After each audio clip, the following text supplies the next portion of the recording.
Good afternoon. I'd like to call the meeting to order. The City of Belleville acknowledges we are meeting today on the traditional territory of many nations. We recognize and honor the historic relationships of the Indigenous peoples to this land and acknowledge our shared obligation to respect, honor, and sustain these lands and the natural resources within. We recognize First Nation, Métis, and Inuit who call Belleville their home and support the need for cultivating a strong relationship with them. We look forward to fostering a path towards reconciliation, show respect of the Indigenous peoples who first lived and currently live on this land where we now reside together. Please remain standing for a moment of reflection from our clerk. May we be worthy custodians of all that has been entrusted to us. Help us to be concerned only for what will promote good government. May we bring to our council chambers minds that think and hearts that feel, always having respect for others, so that we may serve the people of our city in a helpful manner and for the good of all. Please be seated. A disclosure area of pecuniary interest and general nature thereof. Seeing none. Approval of minutes for a special council meeting held on March 24th, 25th, and the special council meeting held on March 26th of 25. Moved by Councillor Chatton, seconded by Councillor Carr. Discussion. All in favor? Carried. Deputations, one is a little late on Eastside Secondary School, so we'll have Connor Dorey up first, Chief Administrator Officer, and Tony Bird. And I want to recognize the Warden is here today, too.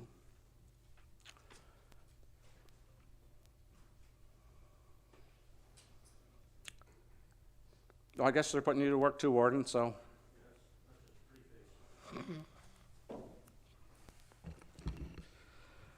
Well, thank you. Good evening, Mayor Ellis and members of council and staff. Thank you for the opportunity to provide a brief overview of Hastings County 2025 budget.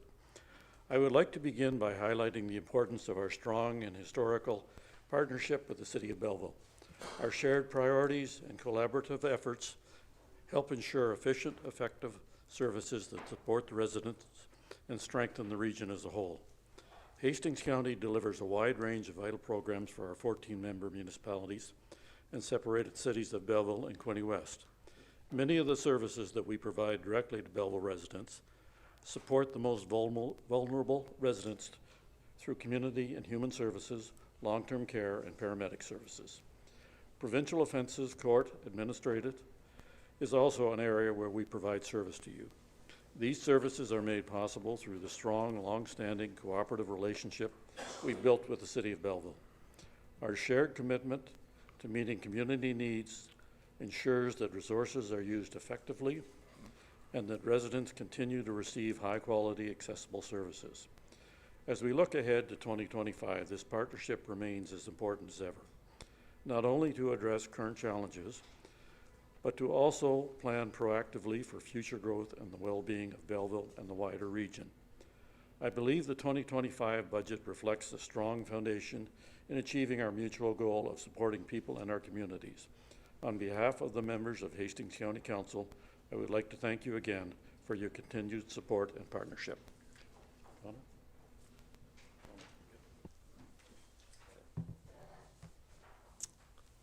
So good afternoon. Through Mayor Ellis and to City Council here, I appreciate the opportunity to walk through at a high level our 2025 County of Hastings budget. And today I'll focus a little bit more detailed to the components and the departments that we work together through shared services together on. So.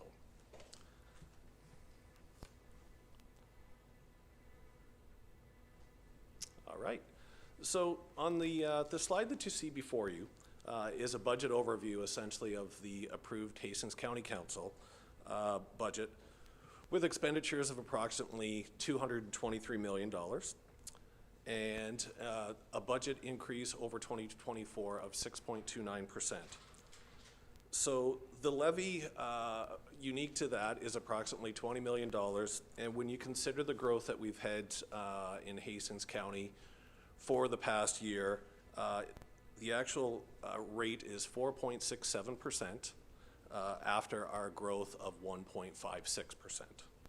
Now, in the bottom half of the slide, this is where I made reference to looking through the lens a little more so of the joint services net cost through the agreements and the shared services agreements that we have together. So, and this gives you a nice overview of our different operating departments, be it the Community and Human Services Department, where there was a change of 5.62%. That department looks after services such as Ontario Works, programs, homelessness prevention programs, housing, and childcare. And then when you see long-term care referenced with a change of 6.62% for 2025, that's associated with our two long-term care facilities, Hastings Manor in Belleville and Hastings Centennial Manor in Bancroft. Now, the emergency services line, essentially our paramedic services at 8.77%.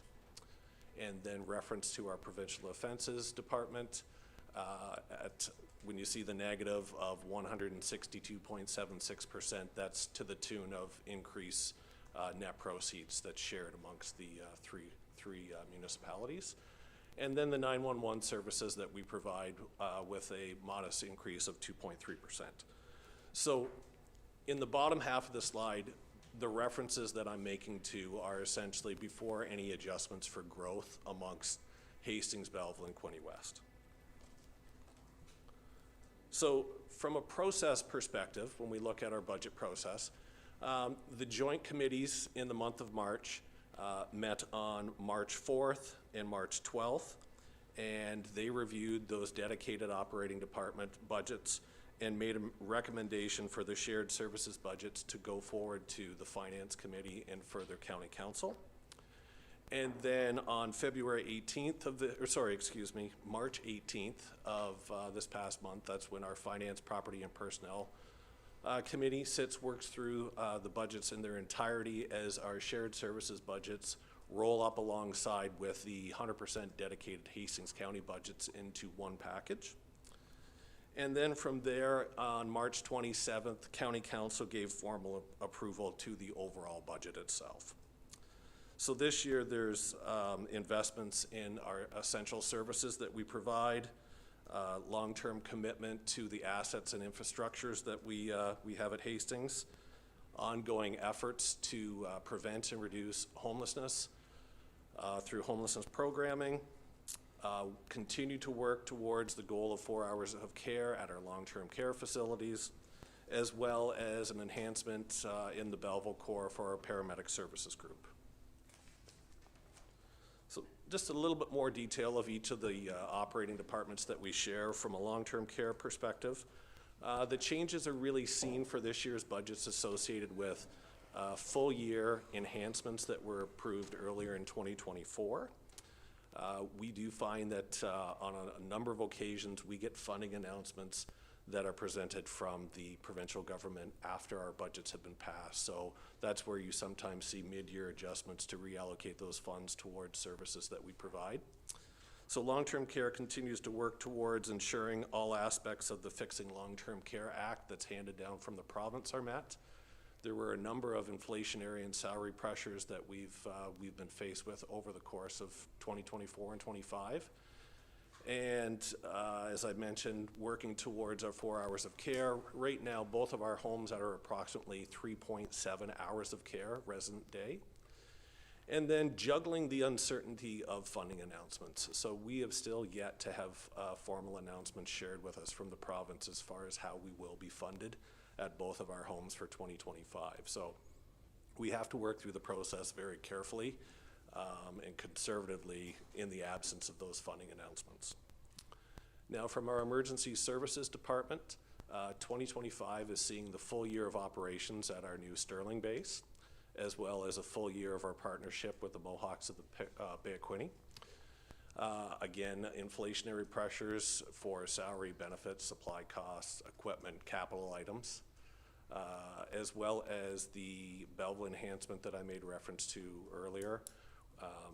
The budget reflects a July 1st, 12-hour, 7 days a week enhancement in Belleville, transitioning in October 1st or on October 1st to a 24-hour, 7-day-a-week enhancement in the Belleville core, as well as some community paramedicine announcements unique to the Heart Hub funding allocation.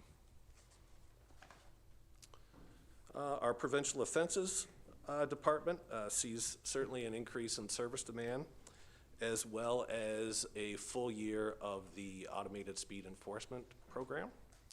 And the group always or often continues to advocate for additional court time and works through AMO with advocacy efforts for POA reform. Now, our Community and Human Services Department, there was adjustments in this budget year to create some more capacity in the municipal emergency assistance funding line, as well as continuing to focus on the pressures that we see with our aging housing stock, keeping them up, dealing with capital repairs. We have 1,473 housing units, and a large percentage of that portfolio was constructed in 1960 through 1980, so you can appreciate that there's a few dollars required to keep them operating in a good standing order. As well as, I believe it was just last week or the week before, the groundbreaking for the 32 unit new build of our housing facilities that will be operational late in 2026 in Quinte West.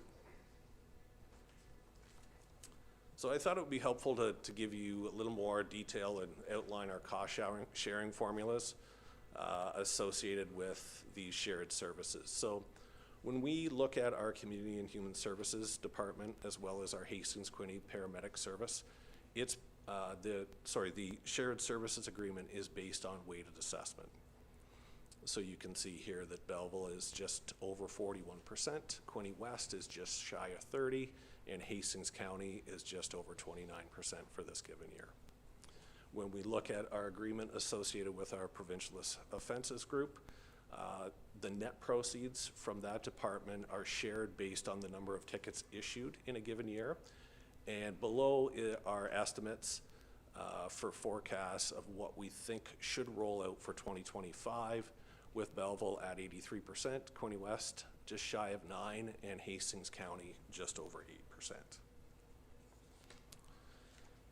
Now, from a long-term care perspective, the formulas are different than the ones on the other part of the PowerPoint deck, and actually they differ between each of our homes. So Hastings Manor is based on a proportionate share of resident bed days, where the balance of the levy is shared amongst Quinte West and Hastings County based on weighted assessment. And then when you take into account Centennial Manor, Quinte West and Hastings County pay based on weighted assessment, and Belleville is based on the weighted assessment for Thurlow Ward and Quinte West annexed areas in order to come up with a merged amount. When you look across the two homes of Belleville, just under 48%, Quinte West 26.4%, and Hastings County approximately 26%. So you can see the variation between the two homes on the slide deck there. Now, from a capital project and spend perspective for this given year, and this is not County of Hastings wide, this is just dedicated to the agreements that we have with the services that we share together. We're looking at $28.5 million for this year. And from a long-term care perspective, it's just approximately $4.1 million. And that addresses items such as roof replacements, fire alarm panels, resident bed replacement, resident lifts, and flooring replacements. Now, when you look to the Hastings Quinte Paramedic Services, that's approximately $2.3 million for this year.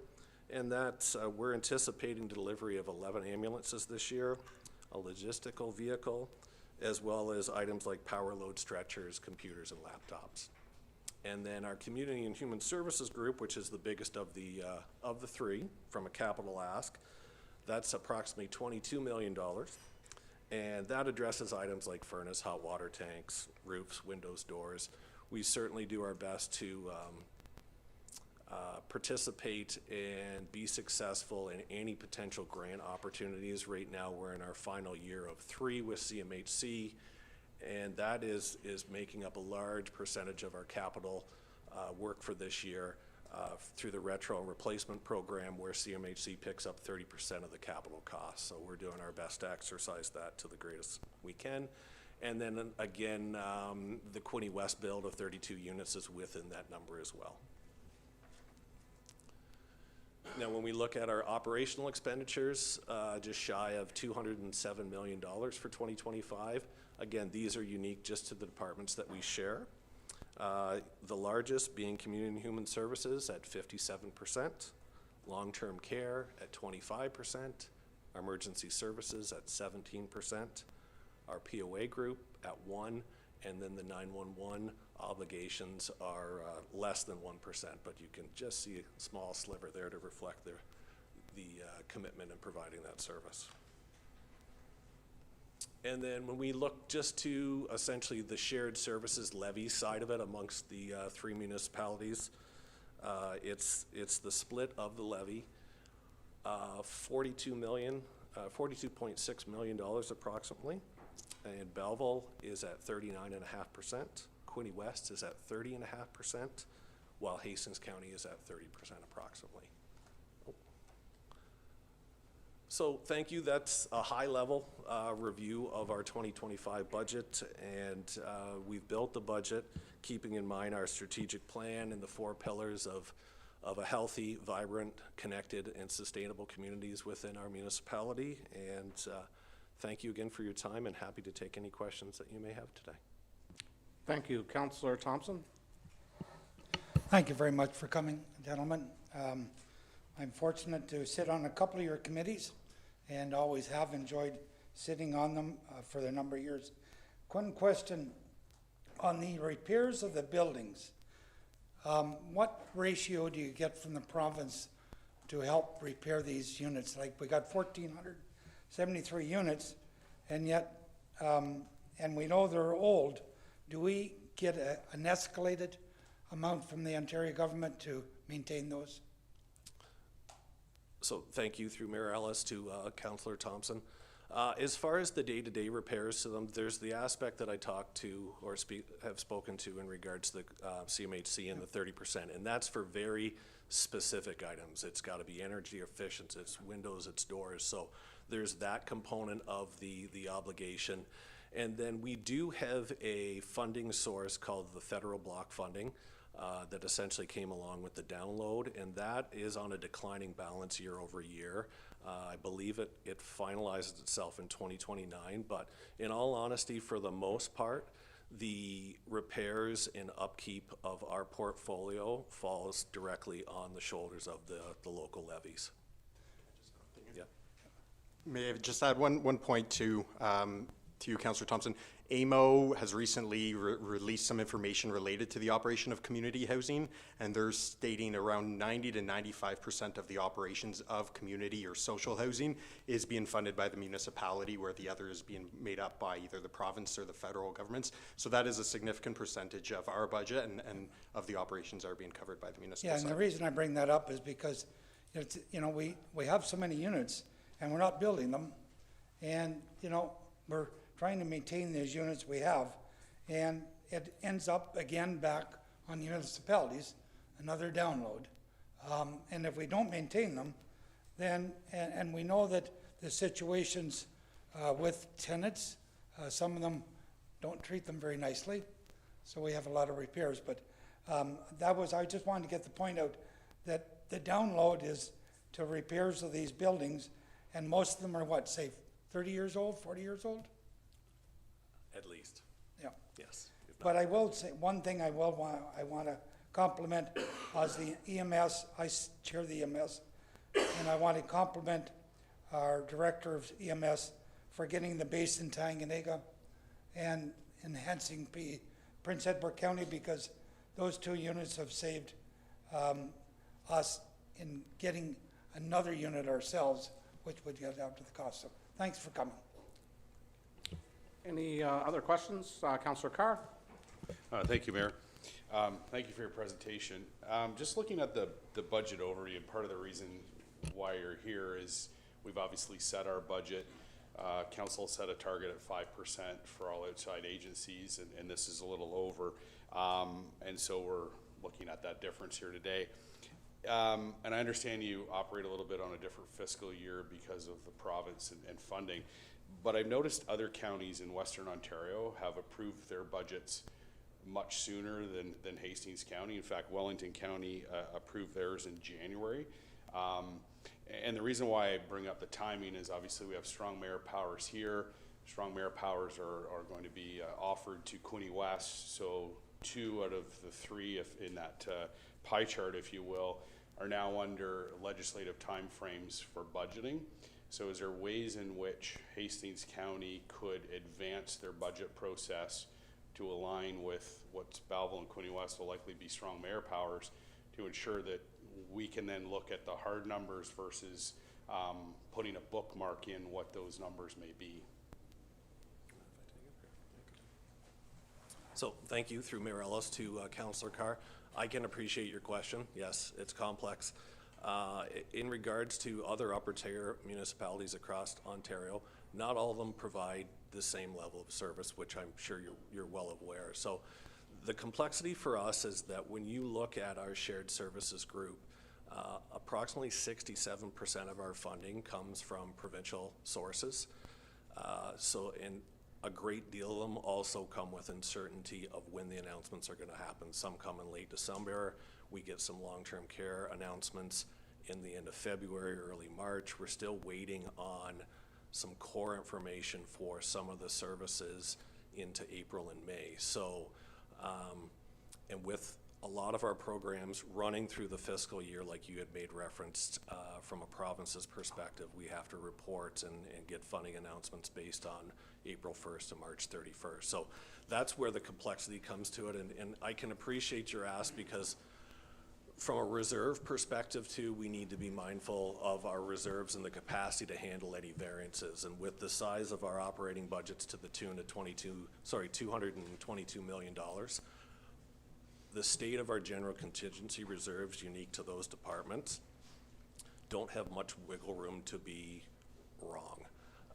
So that's part of the reason why we push so hard in January and February to close our year, to have the audit finished by the end of February, because we genuinely need to know what we close at the previous year in order to set the budget with confidence, and even to know whether or not we're going to have enough in potential surplus to execute a capital project and bring it forward in March. So as much as I would, and we were very, very mindful of it this year, of trying to find mechanisms and ways to bring it forward with numbers that we could stand behind without variances that really created problems a month or two down the road. And I don't see how we're going to be able to do it for next year. Okay, so through you, Mayor, so there's no possible way that you could bookmark an amount, because obviously in your presentation you refer to some salary pressures. Yep. On the expenditure side, so you kind of have an idea of what your expenditures are. It's more the revenue that's going to come in from the province. So if you were to use the known expenditures that you're aware of, and then if all things being equal, say the provincial funding doesn't change, would that give at least a more accurate depiction than us as a city of Belleville speculating or bookmarking a 5% budget increase when it realistically, based on even the knowns that you have available at the time, would be able to give us a more accurate number? What I'm suggesting is we can't pin you on a number because obviously you're beholden to the province on the revenue side. Yeah. But giving us a clear indication of what those expenditure pressures are going to be. If all things stay equal, this is what your allocations would be, to at least then give us that number to be able to factor it into the context of our overall budget. Because obviously, like every municipality, we're trying to keep the taxes down and all the rest of it. But then when we come back now, we're rating our tax rate stabilization fund to offset these increases. So is there a way you can at least sharpen it a bit more, so to give us an indication versus us, because really and truly we just put a 5% hold because that's what we had asked all outside agencies to do. Yes, and it's keeping in mind that even if we're effective and efficient enough, which we have been, to bring in most of our actuals in mid-February, that's just catching the deadlines for agendas to bring it forth to dedicated committees in early March and work through the process. So any earlier than that, we don't have the 20 or the previous year's data in hand to really make sound, responsible judgment on what we're bringing forth. Like, even when we look at something like moving as much as a 1% on Hastings Manor, that's only equivalent to $52,000. But there are some mandatory requirements too that the province hands out, that there's municipal mandatory contributions that we have to come good for that we don't know until they make that announcement through the transfer payment agreements. And just the reserves just aren't strong enough from a contingency perspective to pick up another unexpected $600,000 without really depleting what's in hand. And so. Okay, two more questions, Mayor. With respect to ASE cameras, is that an additional demand on Hastings County as far as POA and just the workload? Through Mayor Ellis to Councillor Carr, absolutely. Ticket volume is up materially. In years gone by, we used to average, I would say, approximately 15,000 tickets a year, and we're estimating potentially 61,000 this year. So we've done the very best we could last year in automating our processes and trying to find efficiencies within to manage the administrative side of it. But it is an awful lot for our POA staff to manage that uptake in volume. Okay, and last question, since I have you here, and this has been posed to Hastings County before, and then we've heard a different answer from our police service, so I wanted to get it from Hastings County in terms of the distribution of tickets. So if more tickets are issued, whatever tickets are issued in the city of Belleville, that revenue gets a portion to the city of Belleville, or is it shared amongst all three municipalities? So ticket revenue in Belleville goes to Quinte West. So, excuse me, through Mayor Ellis to Councillor Carr. So the process for the proceeds for the Provincial Offences Department is essentially, it's the sharing of the net proceeds. So after we take the net amount, revenue, expenses, land upon a value to be shared, which we share monthly and then reconcile it at year end. It's based on the number of tickets issued. So if, let's say in between the City of Belleville's police force, as well as ASE make up for 80% of the ticket split, City of Belleville would be reallocated net proceeds 80% of what they're in that given budget year. Okay. Yeah. And then again, the split based on the number of tickets from Quinte West OPP or enforcement agencies in Hastings is shared for the balance, and that's where we came up with the 8883 values. Okay, great. Thank you. Good. Thank you. Councillor Kelly. Thank you, through you, Mayor. Thanks for the presentation today. And just wanted to echo what Councillor Thompson says. I'm on the EMS committee and the chair of long-term care for Hastings County. Cost of programs for the unhoused. We know that throughout the county, Quinte West, Bancroft, Belleville, heavily involved. I guess I just want to get, if you can give us all maybe a ballpark figure for the warming centers, EMS, security. What's the cost throughout the course of a year? Thank you, and through your worship to Councillor Kelly, to give a concrete cost of all the impacts of the challenge within homelessness, I can't stand confident to give a figure, because I think there's a lot of intangible figures that feed into that. When we talk about EMS responses, when we talk about police calls, there's a lot that goes into it. There is some research that can speak to the cost per individual depending on the service that they access. So an individual that's accessing supportive housing, the cost to municipalities, government is around $7,500 per person a year, where the cost for emergency shelters goes up, or the cost for other types of programming. There is some numbers related to that, so it's really tough to give a concrete figure there. But when we look at those figures, that's where, when we talk about our homelessness prevention program, which we do get $6.3 million from the Ministry of Municipal Affairs and Housing, we have to be very strategic with how those funds are allocated. $6.3 million is quite stretched when we look at the operation of a shelter 365 days a year. When we talk about the demands within other programming, the $6.3 million is very limited. Just one other point within it too, when we talk about Hastings County and the service area, we need to recognize the large geography that we serve. In comparison, Peterborough, the city of Peterborough, which has a similar population size as Hastings County, receives over $1 million more than what Hastings County receives for homelessness funding, yet has a smaller geography to serve. So when we talk about the 6.3 million, it's not only stretched within the services that we have to fund and administer funding towards, but we also are dealing with the challenge of serving a large geography and trying to have adequate services across the large geography to make sure that it's fair within. Thank you. Follow-up question, Mayor.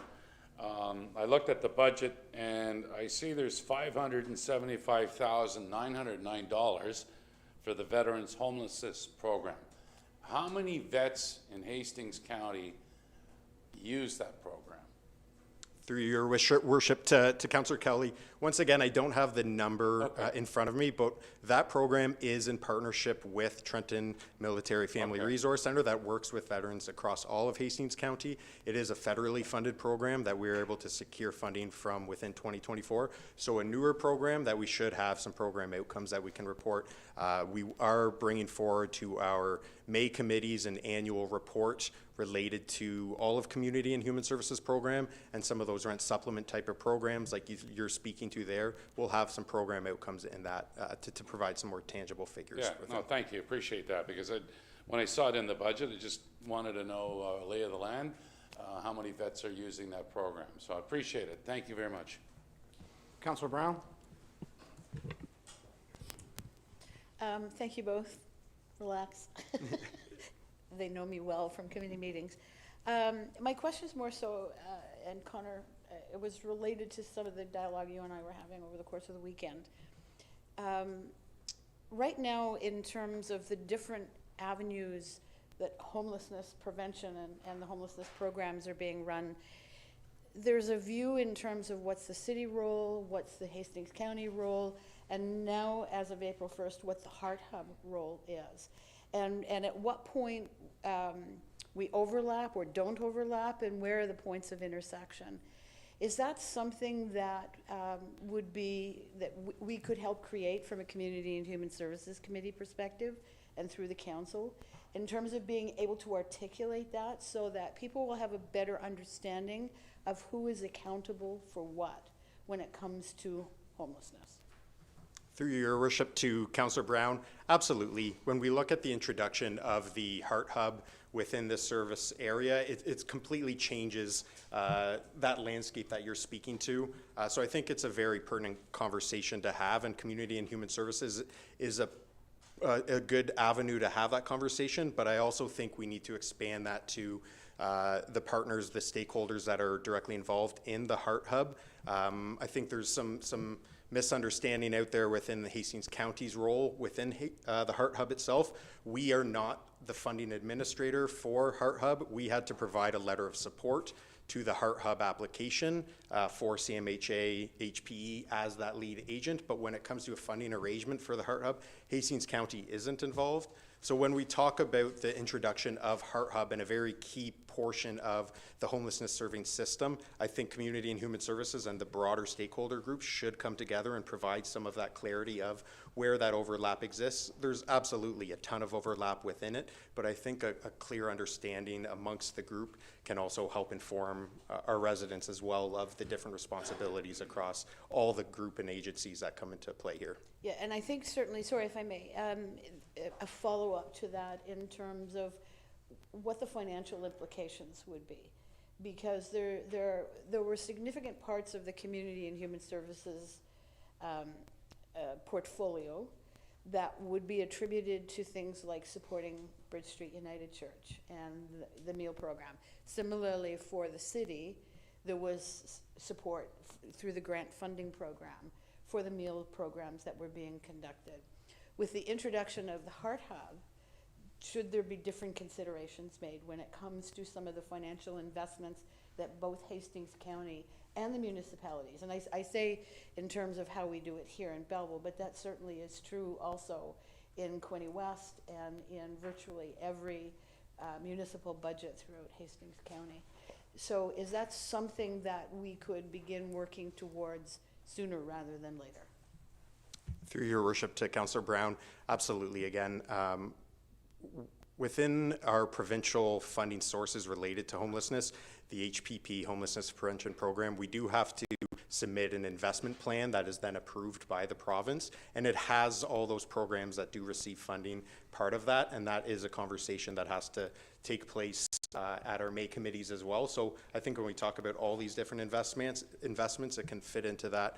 But I guess I would also highlight when we talk about the homelessness serving system, and to build on the earlier conversation related to Councillor Thompson, there's a huge component of municipal funding that is going to try and limit the inflow within homelessness, and that's through our social and community housing portfolio itself. So I think when we take a look at this conversation and continue to have this conversation, it's important for us to be looking at the investments across the entirety of the housing continuum and how they can be allocated in the appropriate manner. So very much kind of multi-phase within, but to your point related to the investments and those strategic investments, it is a conversation that we intend on having in the very near future with Community and Human Services specifically.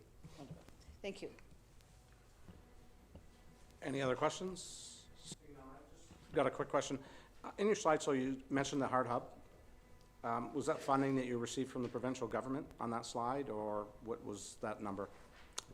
Through your worship, to you, that funding itself is flowed to CMHA, HPE, and then we have a service agreement with them to then fund us. That was part of the Heart Hub application in the tune of It's $778,000. $778,000. So once again, Ministry of Health to CMHA, and then to support the Heart Hub initiative to our paramedic services. Okay, and is that amount guaranteed every year, or is it just one-time funding? The intent, from our understanding, is from that funding will be aligned to the 3-year commitment that they've made for the initial Heart Hub. But so we're scheduling for that 3-year. Okay, thank you, and I just want to thank you for the partnership that we have forged over the last forever, I guess, and thanks for your great work. And Hastings County is a great place to live. So on behalf of council, thanks. I need a motion that the presentation be received in conjunction with item 8A1. Councillor Kelly, Councillor Brown, all in favor, carried. Thank you again. Thank you, Warden.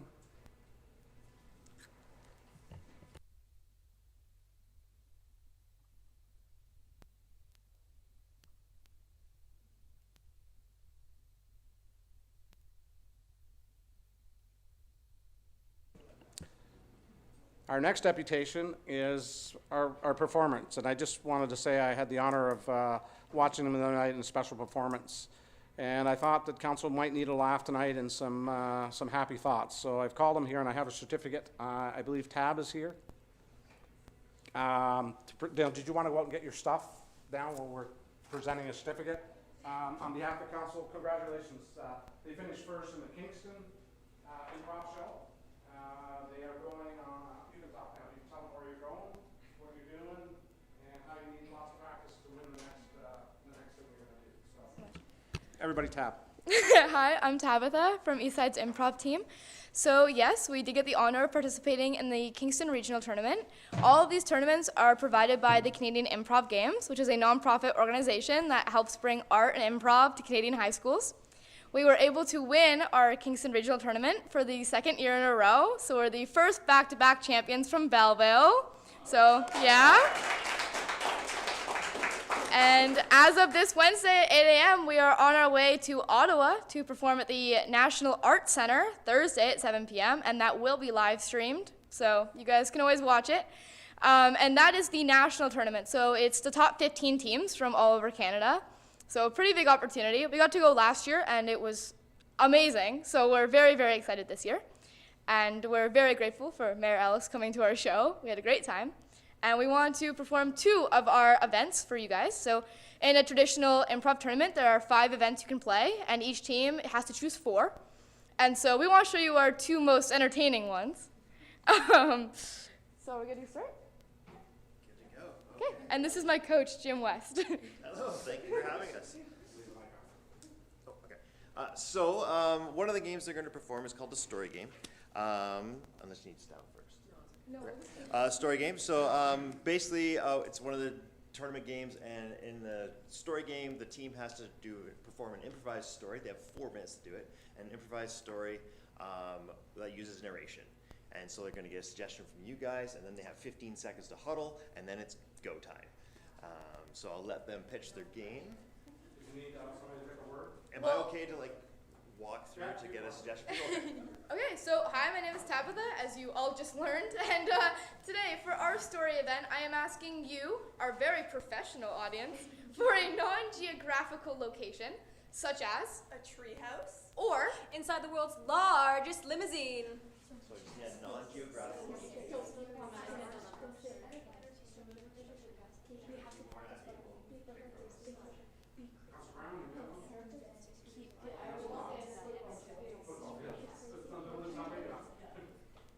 Okay, all right, you ready?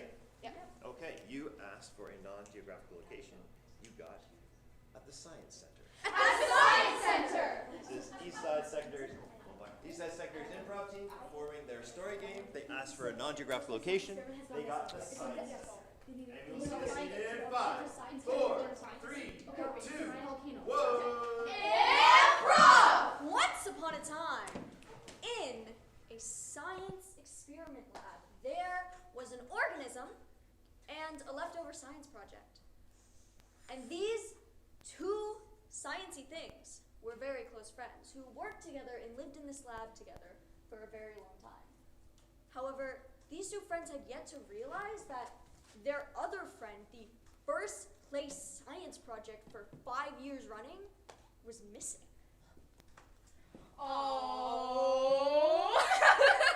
I am so excited to be back. I mean, you know, when we had those science contests and the kids win, it encourages them so much to keep learning about science and improving the world around us. I understand that, and I cannot wait to show them the power of magnets.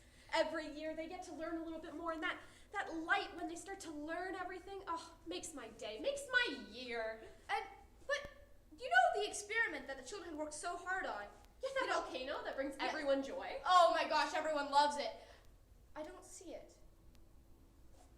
You know, now that you say it, I noticed that it's missing too. I mean, normally there's always that lava spewing everywhere. All right, it's dirty. very loud. Ugh, I hate being dirty, but it's gone.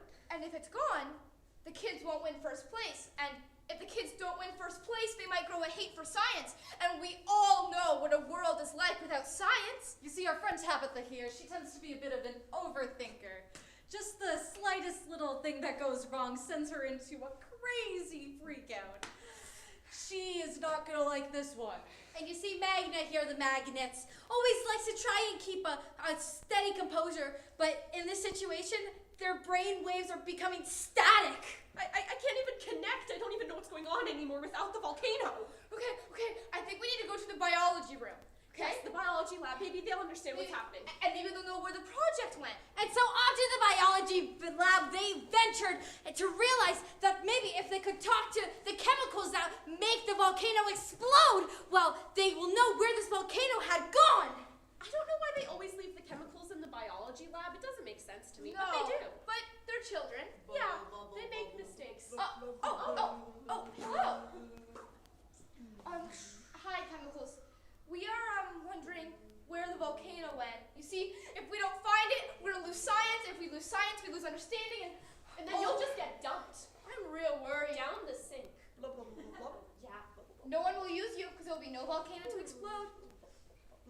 I saw the volcano, go to the storage closet while the janitor was cleaning, This might have to search around here for a key to open it. A key? Oh, have I got you? If I just put my magnets out, the key will come straight to me. Oh, perfect. Look to the storage closet where all like the glassware is. Yeah. And so to the storage closet, they took the key into the lock where they opened it without any pressure. Where is it? Volcano, what happened? Did you get stage fright? Yeah. Oh, buddy. You see, everyone keeps looking at me. I mean, look, they're all looking at me. Okay, but they love you. See? They want to see you do your thing. And hey, if you're under a lot of pressure, just let it out. Okay, can you guys help me?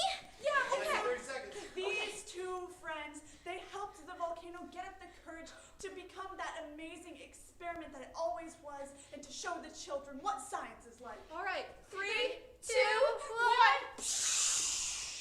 And scene!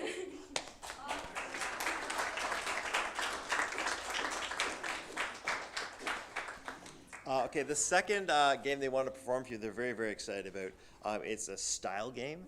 In this game, they have to explore a scene in a certain named genre or form of media, and they're doing one in a fan fiction blog, which they will explain to you if you know what that is in a minute. But it is a relatively new thing, so it's never been done at the tournaments before, so the audience was blown away when they pulled this out at regionals, and we're hoping the same result happens in Ottawa.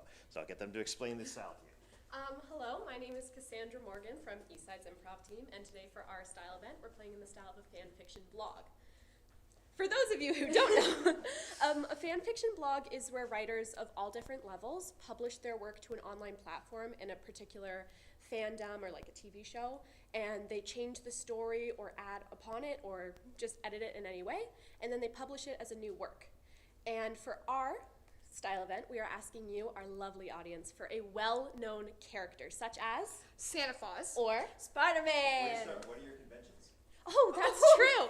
So, our conventions for this style event include Conventions are things you'll see throughout the game. the use of your name, author's notes, trigger warnings, and reader's comments. So they ask for a well-known character like Santa Claus or Spider-Man or something. So fire something.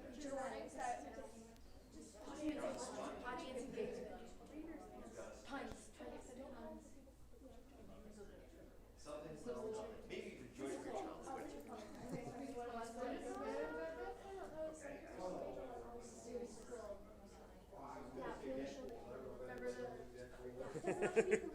They would. Okay, ready? You asked for a well-known character. You've been given Wonder Woman. Wonder Woman! This is Eastside Secondary School doing their style game. They asked for a well-known character, and they used their style of fan fiction blog, and they got Wonder Woman. We'll see the scene in 5, 4, 3, 2, 1. Improv! Author's note! Okay, so today I'm really excited to share my story with all of you guys. Growing up, I loved DC Comics and reading the Justice League and everything, and Wonder Woman was my favorite. However, I always thought that, the lasso of truth was kind of a weird plot device, so what happens if she loses it? Trigger warning, paranoia. Trigger warning, lies. Trigger warning, superhero poses. Now you are never, ever going to get away with what you've done. You think you can just break into this town council meeting and get away with it? You can't stop me at all! Oh yeah? Watch this. You stopped me! Ha ha. Wait, it's a little loose. Wait, let me tighten it. No, don't, no. Oh my gosh, this has never happened before. This has never happened. My lasso of truth, it always works. It's never not worked before. What is happening? If I don't have this, then I'm not Wonder Woman, and if I'm not Wonder Woman, I'm just woman. Hello, you're Wonder Woman, right? You seem quite freaked out. I watched what happened. That wasn't so great. But I'm here for my internship. Who are you? Oh, I'm your name. And I'm here to learn how to be a superhero. My new sidekick. Yes. No, Oh, you have to get into a pose. Is that how we do that? Well, no, because you're in the same pose as me, and you're the sidekick. Oh. Little lower, so they don't see you as. Doesn't matter. You see, but I don't even think I'm gonna need a sidekick anymore because my lasso of truth kind of stopped working. Well, don't you think you're really reliant on that lasso of truth? I mean, for example, I could point at any of these people and I know if they're telling the truth or not. But you're completely reliant on a piece of rope. Raiders comment, I kind of want to see your name break Wonder Woman's down. Make sure to try to prove to her that she doesn't need the lasso. Maybe she just needs your name. So I'm thinking we do some skills tests, okay? So you can learn when people are lying or not. I mean, you're not much of a superhero if you need equipment. Author's note, I heard those comments and I appreciate all the feedback. So in this next chapter, they're on the invisible jet and your name is really getting on Wonder Woman's case, but maybe Wonder Woman's really learning from your name about how to be a better superhero. Trigger warning, insults. Trigger warning, the truth. Okay, you see, you're a really bad superhero. I mean, most superheroes, their power is just like built in, you know? They don't need You tools know what? and Your equipment. name? You need to just let me be a superhero, because if you don't stop talking, I might lose my mind, much less my powers. And as she says this, I realize she's totally right. I mean, my dream my entire life has been to be a superhero. And here I am with the one opportunity to do it, and I'm totally blowing it. I mean, please, it's an internship. I should not be insulting my boss. No one's ever called me out like that before. I kind of like it. Okay, you know what? You're totally right, Wonder Woman. And honestly, I don't think you need that lasso. I think I can totally teach you how to read people. Can you know say that people. again? That you don't need your No, lasso? that I'm right. 30 seconds. Yes, 30 yes, seconds. Wonder Woman. You're I really right. like that. Author's note, and at the start of this new successful internship, that's where I'm going to leave this chapter. I hope you guys continue to follow along on this fic as I continue to upload. And scene!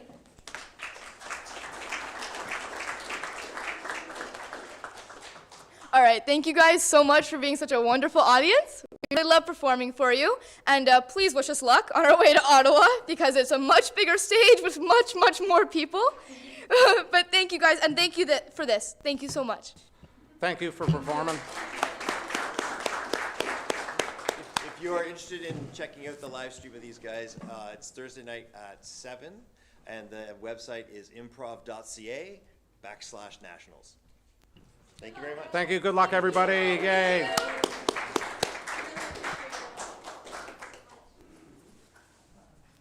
When I watched them, I asked them to perform a council meeting. It was very interesting. With that, motion to receive, Councillor Chatton, second by Councillor Kelly, all in favor, carried. I need a motion that committee rise and go in committee of the whole at 4:50. Got the clock slow. And hear and consider reporting passing of recommendations from resolutions with Councillor Kelly in the chair.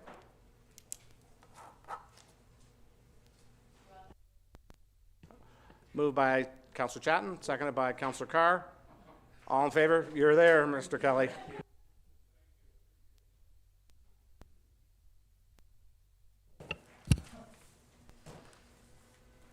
All right, good afternoon. We'll go to 8A1, City of Belleville 2025 Operating Budget, Hastings County. Budget update that as outlined in the Director of Finance Treasurer's Report, number DF 2025-03, City of Belleville 2025 Operating Hastings County Budget Update. The operating budget be amended in the amount of $759,800 for Hastings County Service portfolios as outlined to be funded from the Tax Rate Stabilization Reserve Fund, and that the provincial offenses automated speed enforcement revenue be increased by $620,000, and the automated speed enforcement transfer from reserve expense be increased by $620,000. Can we get a mover? Councillor Thompson, seconded by Councillor Chatton. Any discussion? Councillor Thompson. Just want to, I know the budget we passed for the Hastings County. I sort of want to speak on the speed enforcement revenue and expenses, what we're bringing in. And, you know, both cases, we underestimated our revenue, which is a good thing, because it shows that our speed enforcement situation has done its job. We've slowed people down. We're not having any accidents or any more accidents. And the one big thing about the speed enforcement, if we had to hire policemen to administer this many tickets, it would be, our expenses would be astronomical compared to what they are with the cameras. So I just, you know, it's a good thing. And, you know, with our increase in budget, we designated, the mayor made that motion to put it towards the hub. So for our capital, it looks like we're going to have the people, their money going towards a very worthwhile cause in this community. Instead of a million, we're gonna be able to give them more for capital, and next year we'll give them more for capital. So in the long run, you know, the numbers, and we're, you know, and I'm sure there's gonna be some eyebrows of the amount of money that we're bringing in, but it shows that it's working and it's slowing people down in our community. And I want to compliment the committee for instituting this about a year and a half ago, and the staff for looking after it. It's done its job, and it's doing its job, and, you know, we need to make sure that we continue the safety factors in our city, and if our revenue goes up, it's because people are speeding, and we need to, you know, and we're getting cities now that are coming to our director, Mr. Reed, asking for information for the speed cameras, so obviously it's a thing that's coming across Ontario, and it's being a benefit, so just want to bring that to attention, because it is up, people are going to be alarmed it's up, but it's up for a reason. We're slowing people down and making our city safer to live in. Thank you. Thank you, Councillor Thompson. Any other comments? Councillor Carr. Thank you, Mr. Chair. The motion calls for us to draw down funds, approximately $759,000 to from the tax rate stabilization reserve fund. And through you, I would ask staff to provide us with a balance of that reserve, please. Mr. Ferguson. Thank you. Through the chair to Councillor Carr. The balance, preliminary projected balance for that account is for 2025 is $4.8 million currently. That's not considering these adjustments here, which would be approximately $140,000 decrease. Okay, thank you. And through your chair, maybe to the CEO, just in future, when we're drawing down on reserves, it would be good if reports included the balances. I know we've drawn down on tax rate stabilization periodically throughout the year, and then we get to budget time and we're somewhat shocked as to the balance, and it's because we're making these decisions in isolation. The other thing I'll say is that that obviously the provincial offenses scenario needs to be reviewed. We're hearing, you know, that their POA is getting bogged down a little bit, and certainly pressures with ASE, and you know, really at some point we'll have to consider maybe administrative monetary penalty system for tickets, much more efficient, and probably wouldn't require the expenditure on the staff side for POA. Thank you. Thank you, Councillor Carr. Councillor Thompson, you want Yeah, to just speak one other again? question. We've designated the money at this point to go to the hub. Anything over and above that, does it go into reserved fund, and what reserve fund does it go into? Mr. Ferguson. Through the chair to Councillor Thompson, yes, it is all going towards reserve. We budget that account that all the revenues, excess revenues, go to reserve. It would go to the tax rate stabilization reserve fund, and we manage the balance accordingly as well to understand what's in there for ASC Good, specific. Because we're drawing on it, so it's nice to see it replenished in that system. Thank you, Director Ferguson. Mary Ellis. And I just wanted to clarify, the actual money is going to lower your taxes by 1%, because that's what was allotted for the hub at 1% last year, so that 1% won't be on your taxes this year. So actually the money is going back to the community. Thank you. Thank you. Any other comments? Call for the vote. All those in favor? Approved. 8A2, garage sales license. That Moved as pursuant- written. Thank you. Can we get a mover? Mary Ellis, seconded. Councillor Chatton. All those in favor? Oh, sorry, yes. Councillor Carr. Thank you, Mr. Chair. Obviously, I you know, certainly agree with the recommendation of staff here in terms of repealing this bylaw. It's my understanding the bylaw, the intent was to prevent perpetual garage sales or perpetual yard sales.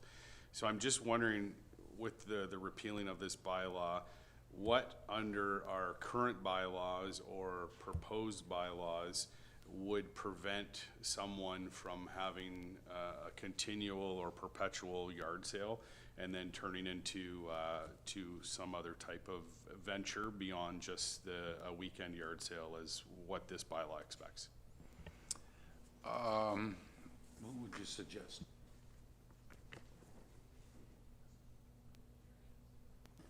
Okay, Manager Elsa, thank you for this. You're going to answer that question for us.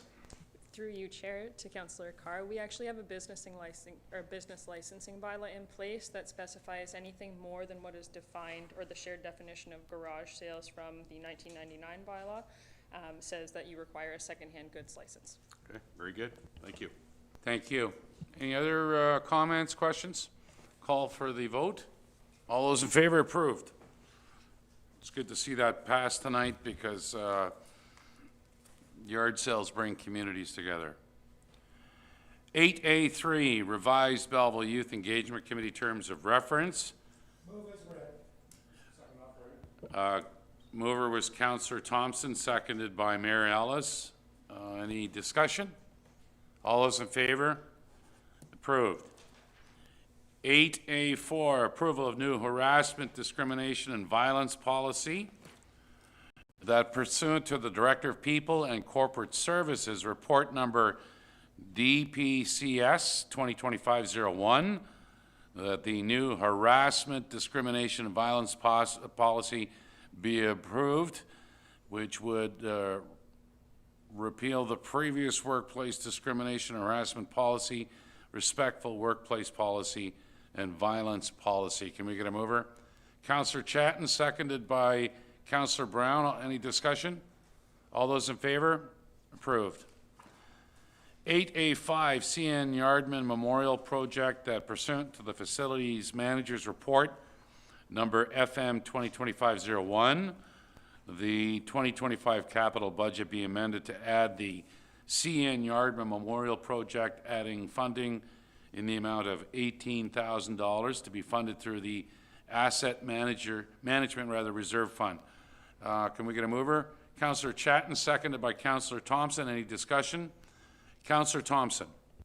Yeah, and I think Rob wrote this report. The fee for this, I'm trying to understand, was the project much higher before we went back to this project? Like, we turned it down once, and now we're back to do it. So is the cost much less? Thank you. Through you, sir. So through the chair to council, the original project came in at over $600,000. So we took the project and scaled it down. The train was part of the piece that was removed from the project at that time to fit within the existing budget. The original project came in at over $600,000, so it was almost double the original budget. So to bring it within the scope and the funding available, we scaled down the project. During the project piece or construction, the group was able to raise additional funds, so they've asked that we go back to the table. Okay, thank you. Thank you, Mr. McGlashan. Any other comments? Call for the vote. All those in favor, approved. 8A6, pop-ups on the bay, seasonal Moved license as written. agreements. That pursuant to the, Chair, moved as written. all right, sorry. It was Councillor Chatton, seconded by Mayor Ellis. Any discussion on the pop-ups? All those in favor? Approved, thank you. 8B, consent items. Council may adopt consent items by one motion, but prior to consideration of such motions, members may request that specific items be removed from consideration under such motion, and council shall consider such items individually. That we're going to go around the table. We'll start with Councillor Thompson. 8B6. Councillor Carr. AB3, please. Thank you. Councillor Sue. No, thank you. Councillor Brown. No, thank you, already pulled. Councillor Chatton. No, thank you, Chair. Mayor Ellis. So we're just going to add them up here. So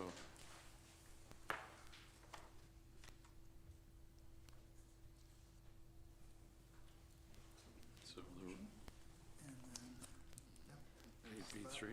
That one will be a separate motion. Yeah. And then that will be a separate motion. Okay. And then I'm gonna say 8B1 right through the 13 minus. With the exception. Okay, yeah. All right, thank you, City Clerk. We are going to have the consent items 8B1 to 8B13 be approved with the exception of 8B3 and 8B6. Can we get a mover? Councillor Chatton, seconded by Mayor Ellis. All those in favor? Approved. All right, we're going to go to 8B3. It's the City of Belleville 2025 operation budget for the Southeast Health Unit, formerly known as Hastings Prince Edward Public Health, that the Director of Finance Treasury Report number DF 2025-04, City of Belleville 2025 operating budget Southeast Health Unit, previously known as Hastings Prince Edward County Health Unit, be received. Councillor Carr, and seconded by Councillor Brown. Any discussion? Councillor Carr. Thank you, Mr. Chair, and appreciate staff bringing this report to us. Here's another example of an outside agency whose budget came late and has a figure larger than what we bookmarked for. I just wanted to call attention to the briefing note that was provided by Public Health. And in particular, it mentions that the Southeast Health Unit's 2025 draft budget has been prepared using financial information that was compiled by each legacy agency, the previous health units in 2024. And this is important. However, to address the agency's anticipated deficit and to comply with provincial requirements to provide a balanced budget, merger funds have been used for salary stabilization. And it shows an example of a merger recovery of $1.4 million. And then it goes on to provide some background and says the Board of Health was aware of the fiscal challenges facing each of the individual health units without the approved merger and related funding, which provided context for the board's decision to proceed with the merger. And by proceeding with this voluntary merger, funds are available to support business continuity and maintain the delivery of high-quality services. And it also goes on to talk about the merger transition and stabilization of costs. And then further down, it talks about the fact that the provincial contribution for 2025 budget is limited to 1% base increase to the cost-shared budget, which is considered inadequate. And we had the presentation from the health unit that previously existed for our region, and they made it clear that the merger was about efficiencies and that they were receiving merger funds in order to offset costs, make things more efficient. And I know it's only $69,000, but the frustrating part is that we're not really seeing any identified savings or efficiencies per se, and certainly not on the budget front. So, and this report is just simply to be received, and under our financial policies, the Finance Committee will have to address this later, and we'll probably come back with a recommendation that it come out of the tax rate stabilization fund that we seem to rely on. So as much as we replenish, we take away. So I'm wondering if the representative on the public health, Mr. Chair, which happens to be you, would be able to challenge the Board of Health just in terms of absorbing these increases. Now, again, small and incremental, but nonetheless, the board has received provincial funds to assist with the merger, and I would think that some of the pressures that are occurring are a result of those salaries, which the merger funds are supposed to be offsetting. And in addition to that, I would hope that the Board of Health would pass a motion perhaps calling on the provincial government for increased funding. The provincial government talks about wanting to support healthcare. This would be a prime example where they could do that. And if such motion were passed, I know that we would certainly entertain considering it here to add our voice to the health board as well. Again, it's not a lot of money. I think at this point it's the principle of the merger, the efficiencies that were to occur, the cost savings that were to occur, and here we are where that's not happening. Thank you. Thank you, Councillor Carr. Councillor Thompson. Yeah, I'm just going to add to Councillor Carr. I was fortunate to sit on the previous arrangement with the health unit. And at that meeting, Councillor Kelly, I'm sure was there, we asked the question, was there going to be any increase in cost? And this was supposed to be either equal or less cost to the municipalities, and it came back the other way. So I'm certainly going to speak on behalf of Councillor Carr's comments that this was not the intent right from square one when I sat on that committee. And Councillor Kelly, I'm sure, is just as surprised as I was to come in at an increased cost. So, Councillor Brown. Thank you, Chair. Two questions. Does the health unit run on a fiscal or a calendar financial year?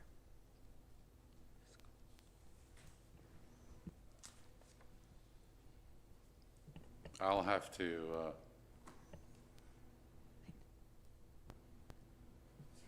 Director Ferguson. Through the chair to Councillor Brown, I believe the budget is prepared on a fiscal year. I'll confirm. And then as a follow-up, and not unlike the conversation we've just had with our colleagues at Hastings County, is under the strong mayor powers, our budgets are approved, actually one of the last, because it's towards the latter part of February. Many of the other municipalities within Hastings County do their budgets in a period of time, November, December. Some carry on still doing their budgets. It's unfortunate. My question really is there an opportunity for the health unit to look at their budget schedule, and as opposed to us having to bookmark an amount and then get the actual amount later, is actually create some alignment with the municipalities so that they are getting the budget amounts or some indication of the budget amount, rather than us trying to bookmark something and then having to fund it later through tax stabilization. Thank you, Director Ferguson. Yeah, sorry, through the chair to Councillor Brown, my apologies. We actually do, so this was a bit of an anomaly year. It is actually on the April to March is when it's prepared, but they usually are December. We have their information in advance of our budgeting process, so these are actual budget figures. We did have the individual Hastings Prince Edward Health Unit budget was passed in advance. They passed November, so we receive it in December. We do receive it in time to get in there. So the figure that came through for our budgetary process was provided on that assumptive basis. So they are preparing in advance to be able to meet our budgetary timelines while still running on an April to March. However, the anomaly this year was the actual amalgamation occurring post 2024. So for 2025, January 1, they were a new organization, so they made an amalgamated budget, and that's what's before you today. The original budget was the Hastings Prince Edward, and now it's the Southeast Health Unit that's in front of us.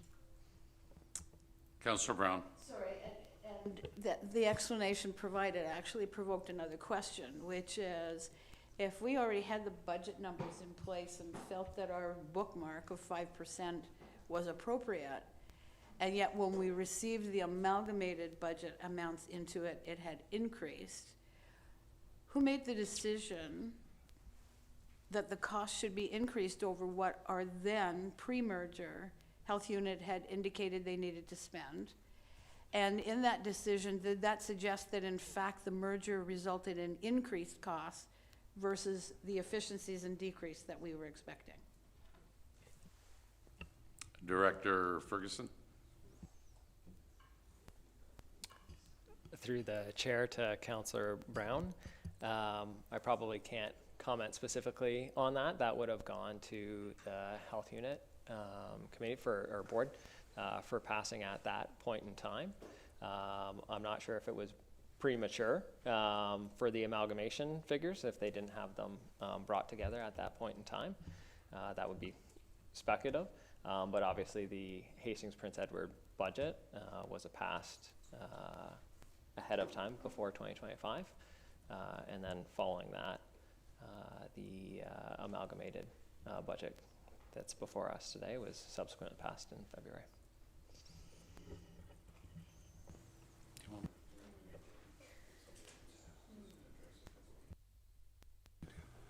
I'd like to say a few words on this, so I'll call on Councillor Thompson to.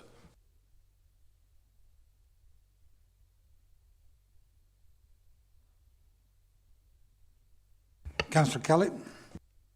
Thank you. Just to update everybody on the team here about the Southeast Health Unit and what kind of has happened over the last 4 months. So the new health unit for Eastern Ontario was effective January 1st. And you recall during budgets time, City Council said no to this 1%, 69,000. And there was a follow-up meeting with Dr. Peter Oglaza, who is the Chief Medical Officer, and Jan O'Neill, who is the Chair of the Southeast Health Unit. And I met with her along with Mayor Neil Ellis, and it's provincially mandated. There was no opportunity for the City of Belleville to say no to the 69,000. That was part of the budget to make the new health unit thrive. I don't think we're questioning the work of the health unit. We saw how the health unit this past weekend with its work with, over the last week and a bit, with the measles situation at Nicholson Catholic College in our own city. I don't believe any of the councillors here are questioning the work of the health unit, but it's that added expense, but it was provincially mandated. The mayor and I did meet with Dr. Oglaza and Chair O'Neill, but the questions that have been raised around the table here this afternoon, I will take it back to the next meeting, which is in another week and a half, so I can bring those up and get some answers for the next council meeting.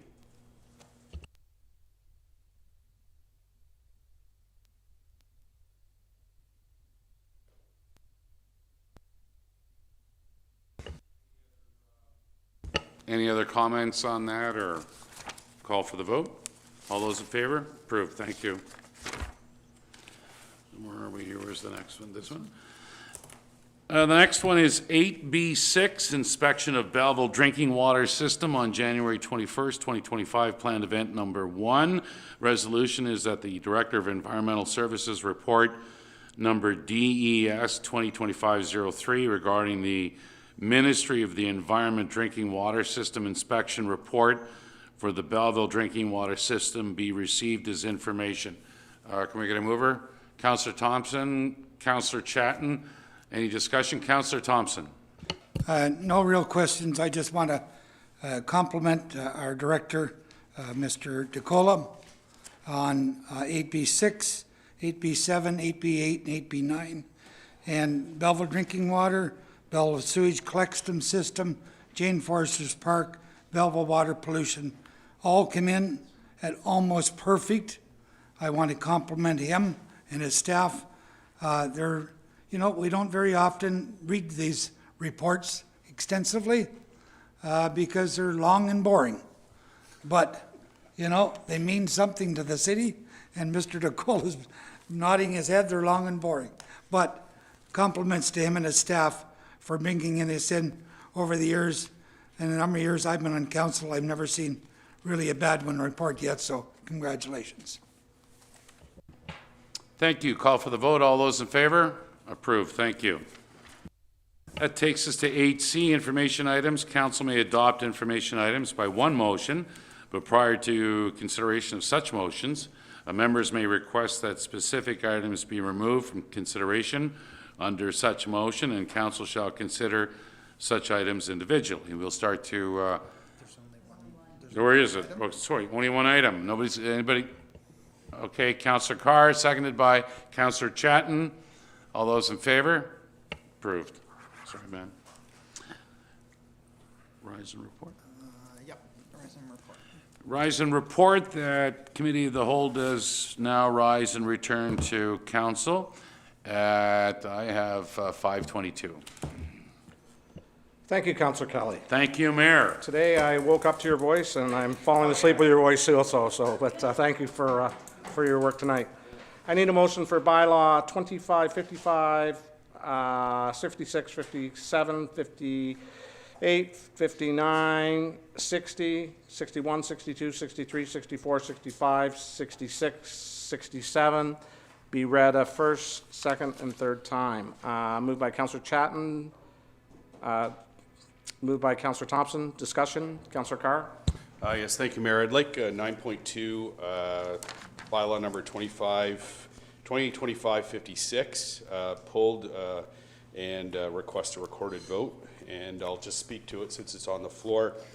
This bylaw is related to the adopted of estimates of sums required during the 2025 year for general and special purpose bodies, and to establish rates of levied for the same for all assessed property classes. Essentially, I didn't support the increased costs and increased taxes on residents associated with the fire master plan as well as the Belleville police budget, and therefore remaining consistent with that voting, I can't support this bylaw. Thank you. Okay. Anybody else? All in favor? Carried. Oh, okay. Your worship, Yeah, we'll do a recorded vote on the 92, and is that what you're thinking, and pass the other ones? if we remove 2025-56 from the motion on the floor, we can then put it on the floor and do the recorded vote. Okay, remove that. All in favor of the others? Carried. And we will put, was it 9-2, wasn't it? 25-56 on the floor. Moved by Councillor Chatton, seconded by Councillor Thompson. Discussion? Councillor Brown? Thank you, Your Worship. Similarly, I won't be supporting the bylaws presented because I did not support either the police budget or the impact of the fire master plan in the budget during previous discussions of council. Okay. Anybody else? All in favor? Well, recorded, okay, you're doing recorded. Let me just, I can ask one question on this. If this fails, what happens? And I'll ask the treasurer that. To the chair. If we don't pass the bylaw. If the bylaw is not passed, it will not give us the authority or ability to raise taxes for the municipality, which would be problematic. And we would need to come back with a similar bylaw at council's direction for different tax rates. So we're saying it would, probably tax rates would increase then, or decrease? I guess somebody's would increase, somebody's would decrease. To the chair, Yep. it would essentially reopen kind of the budgetary discussion as to if those tax rates are not to be approved, we would need to identify what tax rates are to be approved and adopt those estimates. So we would need to reopen the budget, pass it accordingly with the updated rates as per council's direction. And then the other issues that would transpire is some of the bylaws that have been passed would have impacts on tax due dates and ability to send tax bills to residents. Okay, thank you. Yep. Anybody else? Okay, record a vote. Councillor Kelly? Yes. Councillor Sue? Yes. Councillor Thompson? Yes. Councillor Brown? No. Councillor Carr? No. Councillor Chatton? Yes. Mayor Ellis? Yes. Carried by 5. Okay, new business. Councillor Carr? Thank you, Mayor. On April 10th, the Ontario government launched the first call for proposals to create and expand up to 80 primary care teams that will connect 300,000 more people to a family doctor or primary care team this year. Primary care practices and clinicians who provide care to people living in the Belleville K8N postal code area were invited to submit proposals for funding, or still are invited, for funding consideration through their associated Ontario Health Team and their primary care network. And the deadline for OHT and PCN submissions is May 5th, so it is a quick turnaround. Not only will this initiative provide care to everyone in Belleville who is on Healthcare Connect within the year, but it will also have positive implications on the city's primary care recruitment, in that we may not need to continue to utilize municipal taxpayer funds to the same degree that we have been within this provincial jurisdiction. The deadline is fast approaching, as I noted, and the local Ontario Health team has been at council as a deputation, as well as members of the primary care network seeking council support on various issues, which council did provide some funding. As such, I would ask, and it would be appreciated if the city's physician recruiter could keep council apprised as to who applied in the area here for this proposal. Again, it's very exciting to see that we might be able to have a resolution to the Healthcare Connect by the province, who's actually tasked with appropriately funding primary care in the province, and would certainly then free up funds for the city to do other things other than primary care recruitment. Thank you. Thank you, Councillor Carr, and we'll make notes of that and get back to you. Any more new business? Councillor Brown? Oh, okay. I have some new business here myself. I'd like to move the bylaw 2569, a bylaw to approve the authorization and the execution of a medical service agreement between the Corporation of the City of Belleville and Dr. Mendes be read up past this 14th day of April 25th. Moved by Councillor Thompson, seconded by Councillor Kelly. And I know physician recruiter post is at a physician recruiter session today, recruiting more doctors. So I think this is number 15 in the last 2 years, and congratulations to our team. Questions on this, anybody? All in favor? Carried. Thank you. Announcements. Councillor Carr. Thank you, Mayor. In line with residents' requests for increased frequency for town halls, Councillor Brown and I will be hosting a Ward 2 town hall on Tuesday, May 13th at 6:30 p.m. at the Jerry Masterson Thurlow Community Centre at 516 Harmony Road. And while I've conducted those meetings previously virtually during the pandemic, we're going to try something new. So in addition to actually having in person, we're also going to live stream for virtual. So if anybody is interested in joining virtually, I'd ask them to please email me, councillor.carr@belleville.ca, to be registered and provided a link for that meeting. Thank you. Thank you, Councillor Carr. That should, oh, Councillor Kelly. I didn't see you there. I thought we had the Improv Act earlier. Anyway, through you, Mayor. As councillors, we do a lot of work within the committees that we're assigned with. And last week we had such an engaging economic development committee meeting with business leaders and post-secondary institutions that are on the team. And Alicia McGuire, who's the manager of economic development, her and her team do a great job. A couple of things that we discussed last week. There's a Work in Quinte career fair being hosted on Wednesday at the Quinte Sports and Wellness Center.